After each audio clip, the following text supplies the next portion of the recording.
Estos son los misteriosos casos donde el sueño ha sumergido a las personas por varios días. Imagínate ir de camino al trabajo o a la escuela y caer en un profundo sueño del que despertarás semanas después. Y aunque parezca una idea sacada en las películas, se trata de un caso de Kalishi, una aldea de Kazajistán en la que sus habitantes se quedaban dormidos. ¿Intoxicación masiva? ¿Virus o bacterias?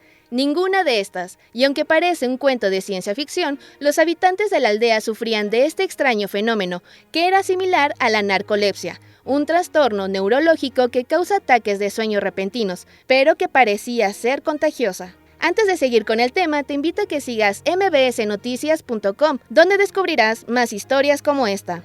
En tanto Kalashi, en 2010, medios locales como Eurasian reportaron los primeros casos de este padecimiento. Entre el año 2013 y 2015, más de 160 de los 810 habitantes de Kalashi habían sido afectados por este fenómeno. Varios expertos acudieron al lugar para averiguar las causas, pero nadie lograba encontrar una respuesta. De hecho, los animales también llegaron a sufrir este tipo de padecimiento. Por ello, se llegó a creer que había algún tipo de maldición o hechizo. Aunado a ello, los científicos se dieron a la tarea de investigar el fenómeno. ¿Pero a qué se debe esta enfermedad? Durante su investigación, los expertos descubrieron que afectaba a jóvenes, niños y hasta personas de la tercera edad. Estos presentaban aturdimiento, debilitamiento y pérdida de memoria. Uno de los síntomas más recurrentes eran las pesadillas alucinantes con serpientes, caballos y gusanos. Las primeras sospechas fueron en torno a las múltiples minas de uranio que se encontraban en Krasnogorsk,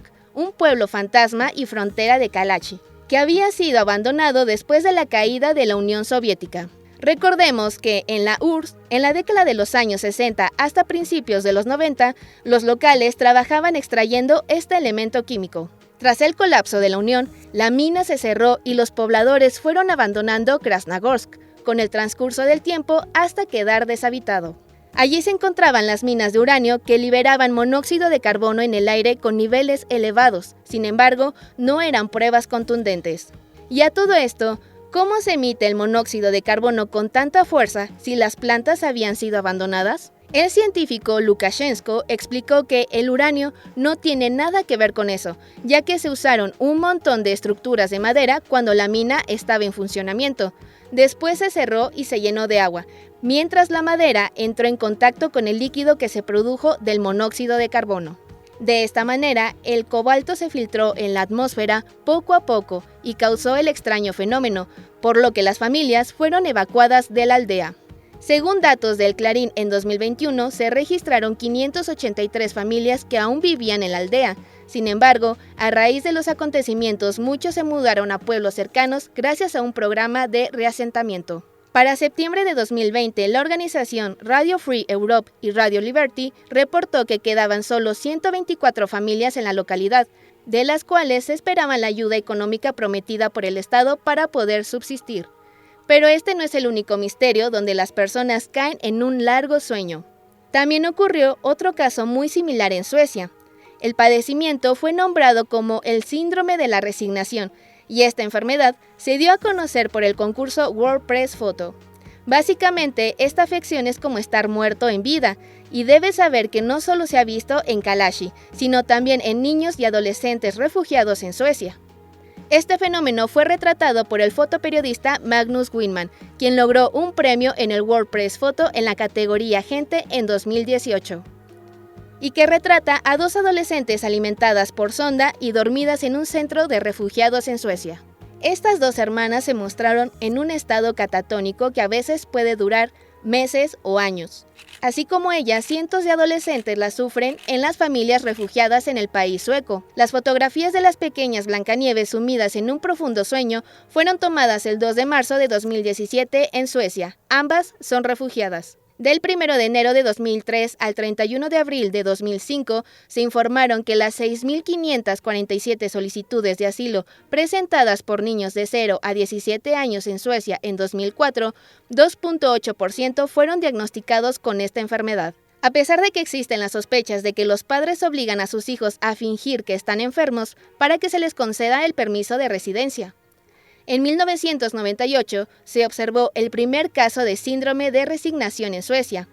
Para el año 2000, el número de niños y adolescentes refugiados alcanzó varios centenares. Hoy en día, la Oficina Central Sueca de Sanidad y Asuntos Sociales sigue contabilizando de 80 a 100 afectados al año. Entre 2015 y 2016, la Junta Nacional de Salud de Suecia declaró que hubo 169 episodios de este fenómeno. ¿Cuáles son las características del síndrome de la resignación? Se caracteriza por dejar a los pacientes inmóviles, mudos e incapaces de comer y beber, incontinentes e indiferentes al estímulo físico.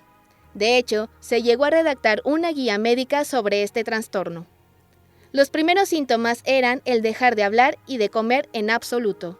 Esto suele ir asociado a la constancia de que no habrá papeles y por lo tanto su familia refugiada será expulsada.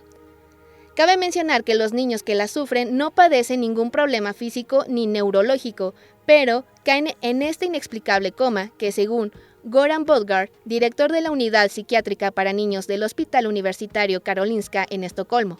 El doctor Carl Salin, pediatra del Hospital Universitario Karolinska de Estocolmo, denota un estado psicológico de renuncia por desesperanza y señala que este síndrome es la aceptación de algo negativo, es decir, el estado de alguien que se rinde y renuncia a seguir luchando.